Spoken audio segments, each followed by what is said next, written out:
اللہ یا ربی یا اللہ، اللہ یا ربی یا اللہ۔ دو آدمی سفر میں ایک ساتھ کھانا کھانے کے لیے بیٹھے۔ ان میں سے ایک کی 5 روٹیاں تھیں، دوسرے کی 3۔ اتنے میں ایک شخص ادھر سے گزرا، اس نے دونوں سے سلام کیا۔ انہوں نے اس کو بھی اپنے ساتھ کھانے پر بٹھا لیا اور تینوں نے مل کر وہ سب روٹیاں کھائیں۔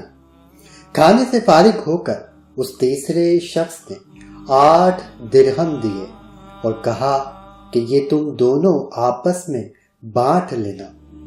جب وہ شخص چلا گیا تو 5 روٹیوں والے نے کہا کہ میں 5 درہم لوں گا کہ میری 5 روٹیاں تھیں، اور تم 3 درہم لو کہ تمہاری 3 ہی تھیں۔ 3 روٹیوں والے نے کہا نہیں، بلکہ آدھے درہم ہمارے ہیں اور آدھے تمہارے، اس لیے کہ ہم دونوں نے مل کر روٹیاں کھائی ہیں، لہذا دونوں کا حصہ برابر 4 درہم ہوگا۔ جب دونوں میں معاملہ طے نہ ہوا تو اس جھگڑے کا فیصلہ کرانے کے لیے دونوں اشخاص حضرت علی رضی اللہ تعالی عنہ کے اجلاس میں پہنچے۔ آپ رضی اللہ تعالی عنہ نے ان دونوں کا سارا واقعہ سننے کے بعد 3 روٹی والے سے فرمایا کہ تمہارا ساتھی جو 3 درہم تم کو دے رہا ہے اسے لے لو، اس لیے کہ تمہاری روٹیاں کم تھی۔ 3 روٹیوں والے نے اس پر کہا کہ میں اس غیر منصفانہ فیصلے پر راضی نہیں ہوں۔ آپ رضی اللہ تعالی عنہ نے اس پر فرمایا کہ یہ غیر منصفانہ فیصلہ نہیں ہے، اگر حساب سے دیکھا جائے تو تمہارا 1 ہی درہم ہوتا ہے۔ اس نے کہا کہ آپ حساب ہمیں سمجھا دیجئے تو ہم 1 ہی درہم لے لیں گے۔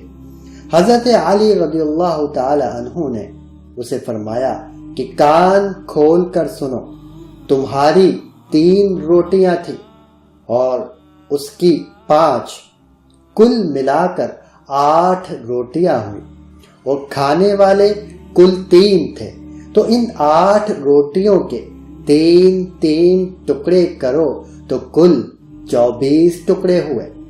اب ان 24 ٹکڑوں کو 3 کھانے والوں پر تقسیم کرو تو 8 ٹکڑے سب کے حصے میں آئے، یعنی 8 ٹکڑے تم نے کھائے، 8 تمہارے ساتھی نے، اور 8 ہی اس تیسرے شخص نے۔ اب غور سے سنو، تمہاری 3 روٹیوں کے 3 ٹکڑے کریں تو کل ملا کر 9 ٹکڑے بنتے ہیں، اور تمہارے ساتھی کی 5 روٹیوں کے 3 ٹکڑے کریں تو 15 ٹکڑے بنتے ہیں۔ تو تم نے اپنے 9 ٹکڑوں میں سے 8 ٹکڑے خود کھائے اور تمہارا صرف 1 ٹکڑا بچا جو اس تیسرے شخص نے کھایا، لہذا تمہارا صرف 1 درہم ہوا، اور تمہارے ساتھی نے اپنے 15 ٹکڑوں میں سے 8 خود کھائے اور اس کے 7 ٹکڑے اس تیسرے شخص نے کھائے، لہذا 7 درہم اس کے ہوئے۔ یہ فیصلہ سن کر 3 روٹی والا حیران ہو گیا اور مجبوراً اسے 1 ہی درہم لینا پڑا، اور اپنے آپ سے کہنے لگا کہ اے کاش میں 3 درہم ہی لے لیتا تو اچھا ہوتا۔ طلع البدر علينا من ثنيات الوداع وجب الشكر علينا ما دعا لله داع